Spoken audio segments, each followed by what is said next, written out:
So I made it home with 2 pallets of concrete. That's a yard each, 2 yards, and that was way too much to haul. Um, the truck got it stopped and started fine, but about 45 miles an hour, she got a little uncontrollable. So I creeped home all the way home, 30 some miles at 35 to 45 miles an hour. That was kind of a pain in the butt. They threw in a couple extra bags because 1 or 2 at the bottom here were slit. So I'll recover most of it, but a little was lost. So now I'm going to unload all of that and make another trip. This time half as much, I suppose. Alright, so best laid plans here. My plan was to get all the concrete here yesterday and start mixing it this morning. So after I brought that double load in yesterday, I headed out to pick up another pallet of it. Got to the about 15 minutes out, fog started kind of coming up the windshield vents there on the defrost vents, and so I pulled over and looked at, popped the hood, didn't see anything, thought, that's weird, and took a couple of steps back, and then I see a nice little stream of fluid coming out from underneath the Expedition. So it looks like it's dripping from about the same place that the condensate for the AC comes out. Just kind of dumps out there, kind of on top of the transmission, the front of the transmission there. So being that it's coming out about there, and it's also coming out inside the vehicle, and you can smell the antifreeze, I'm pretty sure that the heater core cracked, and wherever it cracked, it's not like I tried just to turn the heater core off and turned around and came back and stopped about halfway, and it was still coming out. So that heater core is leaking, and it's taken the whole coolant system with it. So I did manage to get it home and park it, but I'm gonna have to tear that all apart before I can use that again, which kind of brought us to a longer term thing. Is that Expedition is it's a half-ton truck.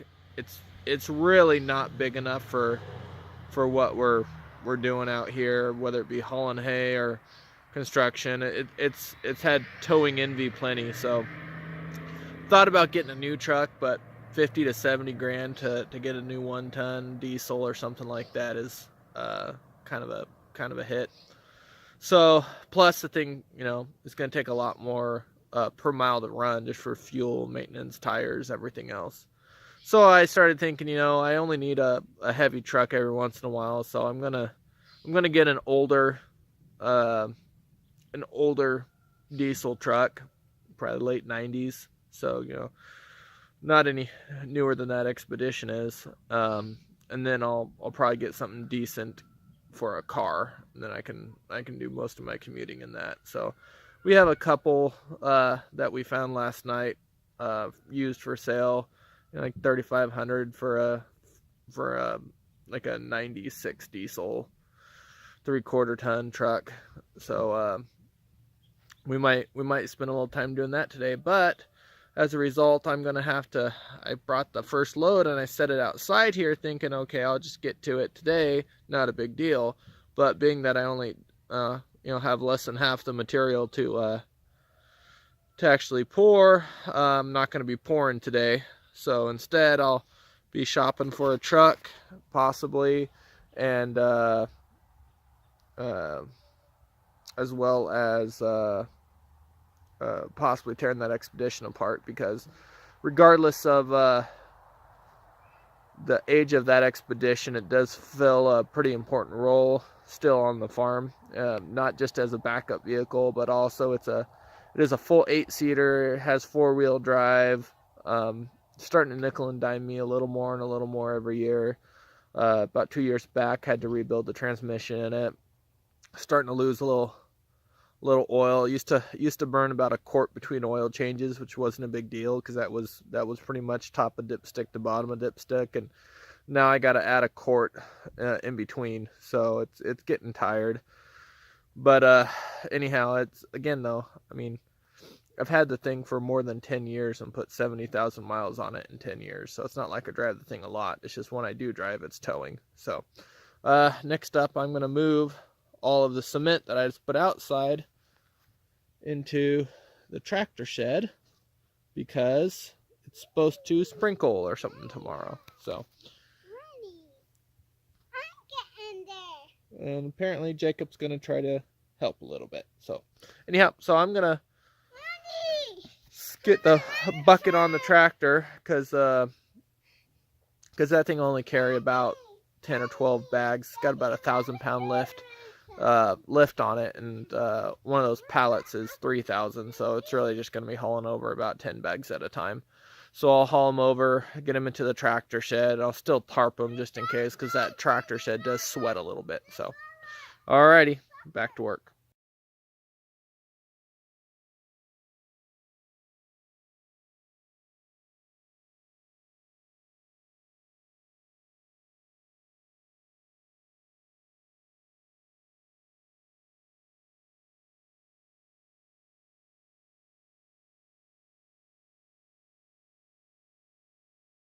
Alright, so I'm thinking I'm going to end this video here at 1.5 days, just because I think it'll get long with talk.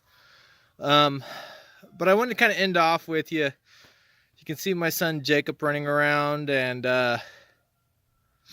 wanted to give some advice if you're watching and you have kids and you're doing a big DIY project, and list a few safety points when you're dealing with children and 2-year-olds. And number one is don't expect that they're going to be anywhere, or that they won't do something, because if you leave a 12-foot ladder up against the house and you climb up there, there's a probably even chance that he'll be right behind you. And if he doesn't do it today, that's not to say he won't do it tomorrow.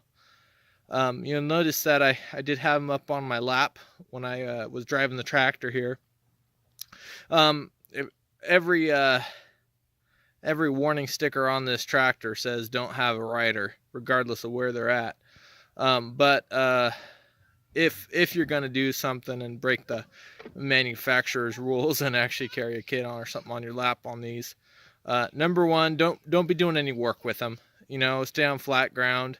One of the biggest risks, serious risks with that, is a rollover. And if you have the rollover protection on and you have your seatbelt on, there's a pretty good chance you're going to be fine in a rollover. But that's not to say that if you have a kid with you, you are. So if you're going to get on any sort of non-flat terrain, or you're going to do any work with your digger, with your front loader or an implement, just keep that in mind, that you might not want to have the kid on your lap when you're doing that.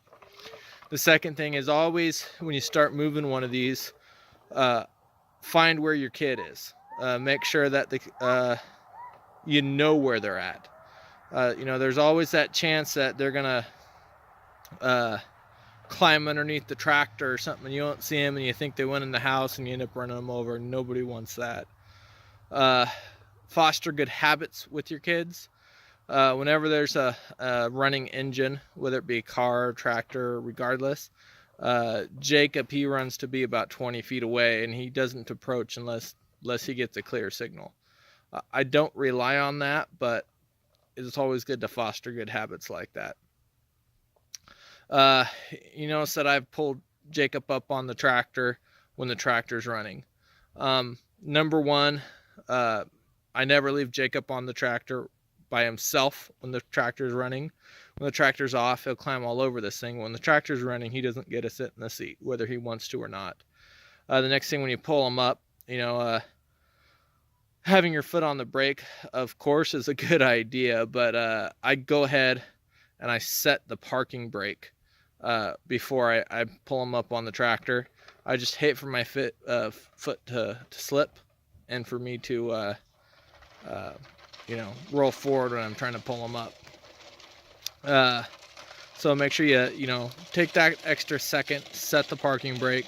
If you have something in the bucket, My bucket on this Kubota here does have this little lock right here. So there's the control arm for the tractor. If I set this lock here, it'll actually lock, you know, mechanically lock this for moving. So if there's any chance that you know, if you have anything on there, then it's probably a good thing to do is set that lock. So just a few pointers when you're doing your construction work, you're moving boards, you're nailing, you're doing all that other stuff.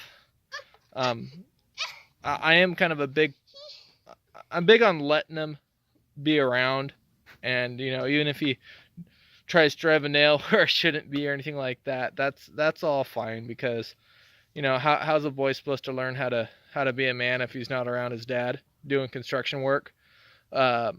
And he enjoys it too bad. I'm not forcing him. If he gets tired and wants to go in and play Legos or something like that, or he can go. He's not forced to be out here.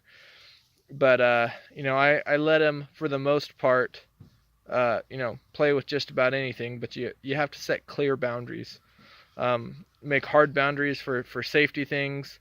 Make clear boundaries that you know, he does set back a little bit, you know, toss those dirt clods in the forms and stuff like that you have to clear out. Those are minor admonishments, but you need to be extremely firm when it comes to safety on the little lad. So anyhow, just I'll end today's video with that, because there wasn't much exciting happening with truck and material handling, which is a big part of construction. It's just moving material from one side to the other. So